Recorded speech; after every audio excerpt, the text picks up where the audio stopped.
Aminin natin ang problema talaga dahil sa tingin ng China, talagang kumampi na tayo sa kalaban nila.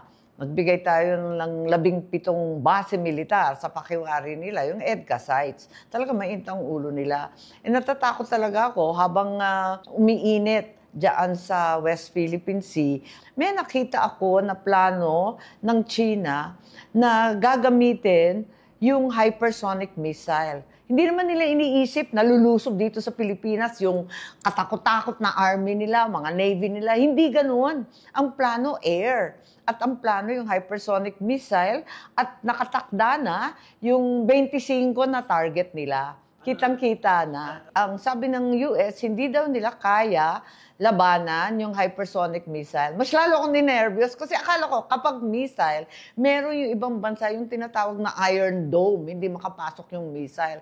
Kapag hypersonic daw, kayang-kaya pumasok. Ganyan lang kadali. Durog daw. Ano bang klase yun? Kasi sa pagbabasa natin, may mga Brahmin missile na sa Batanes, pati sa Subic. So yung dalawang yun ang uunahin kasama ng Ilocos kasi may mga live fire na balikatan. Katakot nga eh. Ano ba yan? 25 hindi biro-biro yun.